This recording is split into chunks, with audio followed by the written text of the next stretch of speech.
Europe 1 Culture Média. 9h, 11h. Philippe Vandel.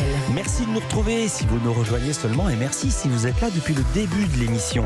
Notre invitée, c'est la comédienne Michèle Larocque pour le film Ténor. Elle me demande si elle doit mettre le casque. Comme vous voulez, Michèle. Lisa Marie Marquez va nous dresser son portrait pré-fame.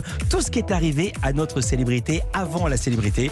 Et puis dans les indispensables, il y aura de la musique avec Kiss et la BO du film Top Gun dont Europe 1 est partenaire. Et puis la biographie dessinée d'un vrai tueur en série. Je ne vous dis que ça.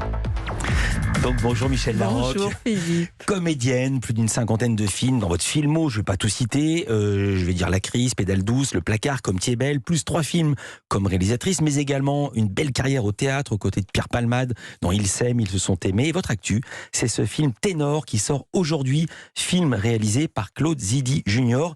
Avant qu'on raconte l'histoire, on peut déjà dire la rencontre de 2 univers. Exactement. Du Palais Garnier avec les quartiers difficiles ou de l'opéra et du rap. Voilà, parce que dans les quartiers difficiles, on ne sait pas ce qu'est le Palais Garnier. Exactement. Et parfois aussi à l'opéra Garnier, on sait moins. On n'y va pas souvent. Où ça se situe. Dans ces quartiers-là. Voilà, exactement. Pour voir la rencontre, pour entendre la rencontre entre ces univers du rap et de l'opéra, du chant lyrique, bande-annonce. Excusez-moi, j'ai une commande pour Joséphine Ojewski. C'est pour elle, merci. Tu peux y aller. C'est bon, Sushi. Je crois que c'est pas ta place ici. Madame, bravo, un lourd.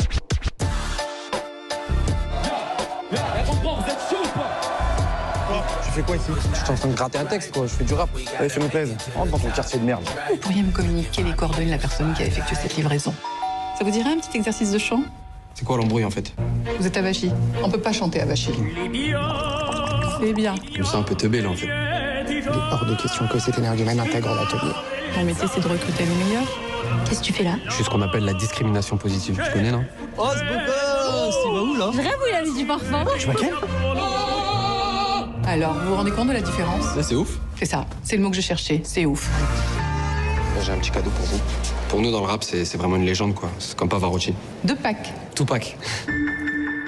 Très efficace cette bande-annonce, Oui. même sans les images, au son, elle fonctionne parfaitement. Et ce qui m'amuse, c'est que MB14, donc qui a des oreilles exceptionnelles pour faire ce qu'il fait, il a tellement entendu la bande-annonce qu'il peut la faire, lui, tout seul.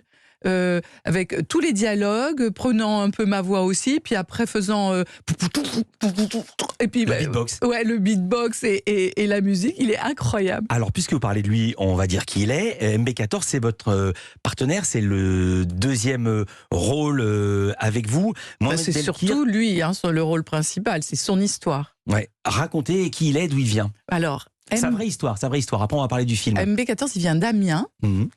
Et il a essayé de faire des études parce que ses parents voulaient qu'il en fasse, mais bon, ça l'a pas vraiment intéressé. Il avait envie de faire de la musique et il avait envie d'être acteur depuis très longtemps. Donc, il est allé au conservatoire et ensuite, il a été pris à The Voice et il est allé en finale.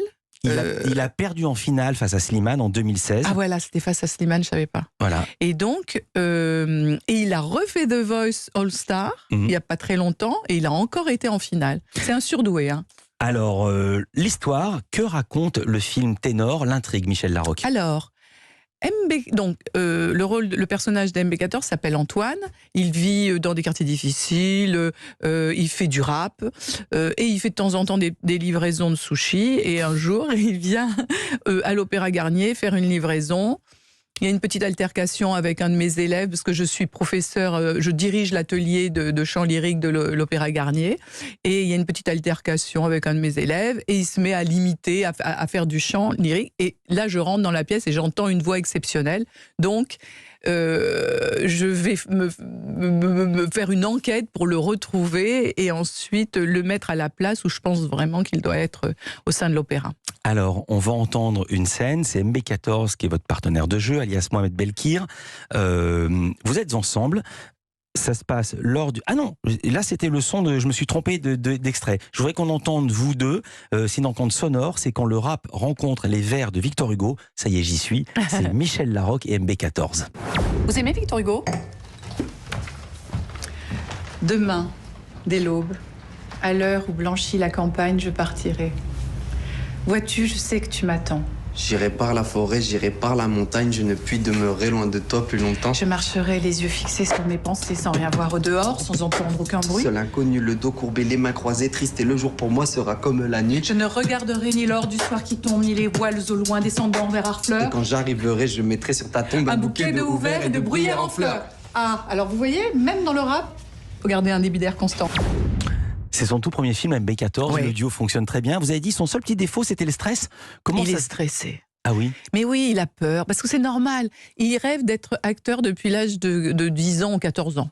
Ensuite, on le contacte. C'est Claude Zidi Junior et Raphaël Benoliel, producteur et co-scénariste du film aussi, le contacte au moment de la finale, parce que il est unique. Enfin, je veux dire, il est capable de faire du rap et de chanter de l'opéra. C'est lui qui chante sa vraiment vraie dans voix. le film. Ouais. Tout le temps. Il Ouais. n'est jamais doublé.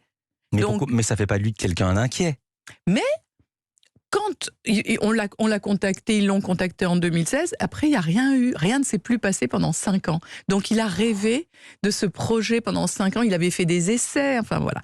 Et là, maintenant, le film va sortir, ça arrive, et je sens qu'il est angoissé parce que quand on a attendu autant, et puis qu'on est aussi bon, il est extraordinaire, il joue vrai, c'est magnifique. On a envie que tout marche jusqu'au bout, donc voilà, je sens que parfois il est un petit peu stressé. Et d'ailleurs, avant de tourner le film, c'était pas encore sûr que ce soit lui, parce que voilà, il y a des gens qui interviennent. J'ai eu peur qu'il rate, parce que avec le stress, on se bloque. Donc je lui disais, calme-toi maintenant. Il y a 3 univers musicaux dans le film. Il y en a 2. Il y a le rap, il y a le chant lyrique. Et là, le 3e univers musical, c'est une chanson inédite qu'on va vous faire entendre. C'est une chanson de Lady Gaga. Pourquoi on le passe maintenant? Parce que c'est Top Gun qui arrive. C'est la chanson inédite du film. C'est en partenariat avec Europe 1, mais on l'aurait passé quand même. Lady Gaga, All My Hand.